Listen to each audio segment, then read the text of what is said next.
دا ملازمین خو د دې دپاره ګورنمنټ اخیستي چې په دفترونو کې کار کوي، تاسو کورونو ته بوتلي دي؟ زه به ریزین ورکوم او کیدای شي هغه د سیاست چل زده کوي. یاره ناظم صاحب چې دی نو غل دی او څه قسمه غلام کړې ده. د سټریټ لایټس د تنګي چې کوم دغه مسله ده 1 کروڑ 28 لک روپۍ بجټ په دغه باندې رالی د یوې میاشتې لپاره دغه لایټس آن شو. بې خبره ما په دغه کې یو پروګرام کړی نو هغه خلکو وویل چې د ټیمې سره د دې بل نشته، د بل د وجې نه دغه د دې د لایټس آن کیږي نو یو خو دا دی چې ټیمې اوس دې ته پاتې شوه چې یاره هغه به بل هم ورسره نه وي د لایټس. د هغې نه د کشمیر مسله جوړه شوله، خلک په دې باندې تنقید کوي چې دا دلته کې نو پکار. خیبر ترجمان ټلویزیون قدرمنو کتونکو السلام علیکم، سنگر خان ما او د تحصیلي تنګي په ناظم اعلی فضل امین صاحب باندې په تیرو ورځو کې د سیاسي خلکو له سایډ نه په یو احتجاج کې شدید تنقید وشو. تنقید یوازې په ناظم باندې نه بلکې په ایم ان ای او په ام پی ای باندې هم و. خو دا وخت ما سره فضل امین صاحب موجود دی، د دوی نه اورو په حقیقت کې چې دغه څه ویلی شوي دي چې دغه الزامات دي او که نه حقیقت دی. ناظم صاحب ستاسو د وخت ډېره زیاته مننه کوم. د ټولو نه اول خو راته ده ووایي چې ستاسو باره کې یو سیاسي تقریر وشو په یو احتجاج کې. هغه وایي چې یاره دوی د ټیمې ملازمین راوستي دي په کورونو کې په حجرو کې پې کارونه کوي. څنګه نو دا ملازمین خو د دې دپاره ګورنمنټ اخیستي چې په دفترونو کې کار کوي، تاسو کورونو ته بوتلي دي؟ اعوذ بالله من الشیطان الرجیم، بسم الله الرحمن الرحیم. سنگر خان ستاسو او ستاسو د ټیم ډیره زیاته شکریا ادا کوو چې خپل قیمتي ټیم هم ویسته او موږ لرالی او زموږ موقف هلی. بالکل دا تاسو چې څنګه وایې داسې په سیاسي خلکو یو بیان ورکړی دی چې د اسپتال نه او د ټیمې نه د خلک بوتلي دي او خپل حجره کې پې بوټي او چمنونه صفا کوي. زه خو سنگر خان به د ټول نه مخکې تا ته اول دا یوه خبره کوم چې یو کس، یو سیاسي کس، یو پوهه کس او په سیاست کې اوسه یو دم لري نو هغه له دا خبره کول پکار دی چې یو خبرې اوسه پروپ وي. نو د پروپ لاندې که چا پسې خبره وکړي نو بیا هغه پیدا لري. خو زه به دا یوه خبره تاسو ته وکړم چې زما خو په حجره کې اول نه دونه غټ چمنونه شته، نه دونه ډېر بوټي شته دی. ما ځان له په حجره کې ټول یو 4-5 بوټي را ډیکوریشن کړلي دي او هغه زه په رورم نه ټیک کوم، هغه زه په خپل لاس ټیک کوم. خو زه هغه سړي له دا چیلنج ورکوم که زما په حجره کې ما سره د ټیمې د اسپتال د سټاف یو کس چا ثابت که نو چې څه قسمه جرمانه یو سړی غواړي او که وایي چې په دې ټیم د دې ناظمۍ نه ریزین ورکړه نو زه به ریزین ورکوم. ما سیوا د یو ډریور نه چې یو ډریور ما له ټیمې را کړی دی، د دې نه علاوه که چا په ما باندې د اسپتال د ټیمې سټاف ثابت کو نو هر قسمه جرمانې ته زه تیار یم. خو چې کوم کس دا خبره کړې نو میبي زه به دا یوه خبره وکړم چې هغه له دې خدای پوهه ورکړي او کیدای شي هغه د سیاست چل زده کوي. صحیح. ناظم صاحب ما ته د رحمان بابا یو شعر رایاد که چې داسې دوه یاران به چا لیدلي نه وي چې به یو ورته خیري او بل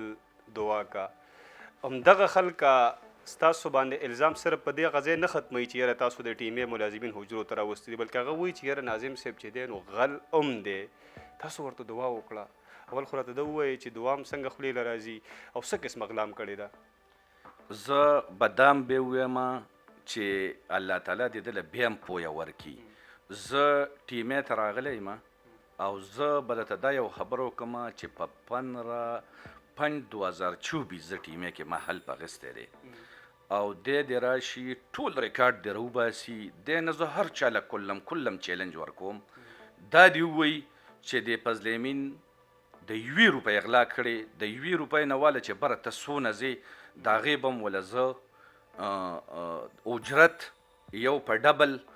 ابم وله ورکوم او زه به د ناظمي په دې نننۍ ورځ استعفا هم ورکوم.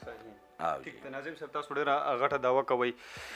ښه ده راته ووایئ چې د سټریټ لایټس د تنګي چې کوم دغه مسله ده 1 کروڑ 28 لک روپۍ بجټ په دغې باندې رالی د یوې میاشتې لپاره دغه لایټس آن شو. بې خبره ما په دغه کې یو پروګرام کړی نو هغه خلکو وویل چې د ټیمې سره د دې بل نشته، د بل د وجې نه دغه د دې د لایټس آن کیږي. نو یو خو دا دی چې ټیمې اوس دې ته پاتې شوه چې یاره هغه به بل هم ورسره نه وي د لایټس. یاره سنگر خان به دا تاسو څنګه خبره وکړه دا هم ډېره ټیک خبره وکړه. دا زمونږ ام پی ای صاحب لګولي وو په 2022 کې ټیک شوه جی بیا تاسو ته پته ده چې په موږ باندې زموږ حکومت ختم شو په موږ 9 مۍ راله نورې مسلې رالې بیا د هغې نه پس په دلته ټیمې کې بل ناظم هم پاتې شو بیا چې کله نه زه دلته رالم نو چې ما وکتل د 2 کروڑ نه اباو بل زموږ باندې صرف د په ټیمې دا بقایه وه 2 کروڑ 37 وي یا 36 وي مې بیا همدغه شان څه بیا به پکې ټوبیلونه بندېدل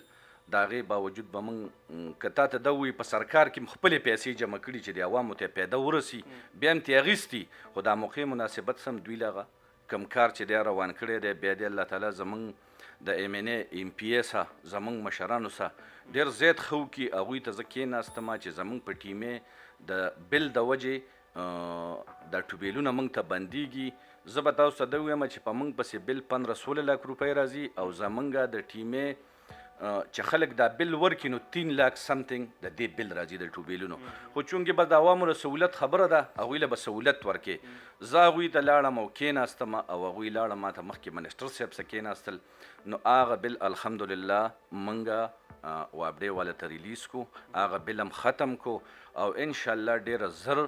اوس داسې یو کار دی چې په دې لیټونو ټیم ډېر شوی په څه کې لیټونه سوي دي د څه تارونه کټ شوي دي نو انشاءالله ډېر زر بیا تاسو وینئ چې دا ټول لیټونه چې دي دا به ان شي انشاءالله ناظم صاحب د په تنګي په هسپتال کې کار پارکینګ د ټیمې له سایډ نه جوړ شو چونکې تاسو د ټیمې سیاسي هډ یې مشر یې د هغې نه د کشمیر مسله جوړه شوله خلک په دې باندې تنقید کوي چې دا دلته کې نو په کار او کو کار پارکینګ ختم شي اول خدا راشي ټیمې او په دباو کې راځي دا به ختموي که نه دا چونکې دا قانوني طور دا اسټابلیش شوی دی د لوکل ګورنمنټ اکټ 2013 لاندې او بله دا ده چې تکلیف څه دی د دې نه یاره جي زه خو به دا یو خبره وکړم چې زه کله دلته رالم او زه کېناستم همدې عوامو وویل چې دلته پارک جوړېدل پکار دي دلته موټرسایکلې پټېږي دلته ګاډي پټېږي د هسپتال نه د ګاډي د ودرېدو سهولیت نشته دی زه لاړم زه خپل ایم ان ای ایم پی ای ته کېناستم او هغوی راولګېدل دغه ځای د پارکینګ له دا کم دیوالونه شاته پرېوتي و دې له 1.5 کروڑ روپۍ فنډ هغوی اسپتال له ورکه او اسپتال کې پې هغه پارکینګ هم جوړ شو هغه کمې مسلې دیوالونه چې پرېوتي و هغه هم واپس مرمت شو خو زه دا یوه خبره کوم چې د خلکو ته دا تکلیف دی چې اوټ خو الحمدلله د پاکستان تحریک انصاف دی د عمران خان دی خو زه به تاته دا یوه خبره پکې منشن کم چې کم خلک ابل اوس رالګېدلي وو چې فرض که ایم ان ای هم غل دی او ایم پی ای هم غل دی او تحصیل ناظم هم غل دی نو ما له دې زما مشرانو له دې الله تعالی دغه جرت نه ورکوي د هغه مشران هم عزتداره دي د هغه کشران هم عزتداره دي دی به په خپله نه پیږي الله دې پیږي پویه ډېر ښه شیز دی دا موږ هم د عوامو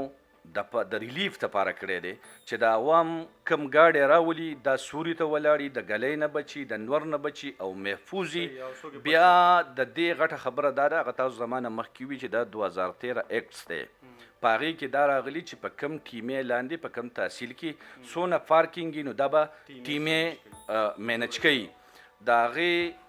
غټه وجه دا ده چې اوس از سهولیت اسپتال ته میلو شو الحمدلله هغه اسپتال هم تاسو کتلی شئ مخکې به دې هم کتلی اوس به دې هم کتلی د اسپتال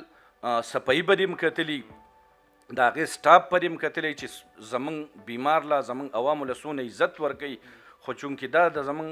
د دې څه عناصر دي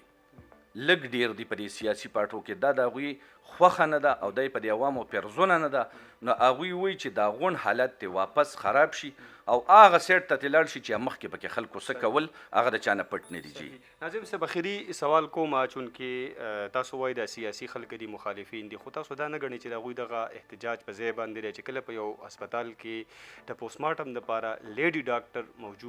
موجوده نه وي نو بیا څنګه ګڼئ سټاپ شته دی نو دغه ځای کې هغوی احتجاج ټیک نه دی کړی یاره جي احتجاج کول پکارو احتجاج په دایره کې دننه کول پکارو چې اخلاقو دایره کومه څه ته وایي که نه په هغې کې پکارو زه به ته دا خبره وکړم په دې کې زموږ منسټر صاحب زموږ سیکرټري صاحب دا لیټر وکړو چې کوم سټاف د کوم ځای نه تنخالي نو هغه به معقل ته ډیوټي کوي نو چونکې زمونږ چې دلته کم سټاف سره شبقدرو سره هریچنو سره 400 هغه سټاف موږ نه لاړی نو سټاف به راشي انشاءالله تاسو به اوس کتلی دي زمونږ ایم پی ایس ایف خالد مومن هغه په اسمبلی په پلور باندې خبره کړې ده چې پلور زمونږ په هسپتال کې سټاف نشته دی دا سټاف به راشي خو چونکې حالات داسې دي چې دا تاسو کومه خبره کوئ د یو سړي به تنخواه د شب قدر نه اخېسته وی به ډیوټي په تنګي کې کوم د خپلې خوښې وه دا تنخواه به د تنګي نه اخېسته او ډیوټي به په شب قدر کې کوله نو دا دغه مشکلات جوړ شوي خو دا د لږو ورځو دپاره دي کله چې ته سیټینګ راولي بغیر مشکلاتو نه کیږي نو دا په دغه حالاتو کې شوي دي او انشاءالله دا به واپس ټول مینج شي او دا سټاپ به پوره شي انشاءالله ناظم صاحب ډېره زیاته مننه مصروفه وئ موږ له وخت راکړه خوشحاله اوسئ مهرباني جی مهرباني خوشحاله اوسئ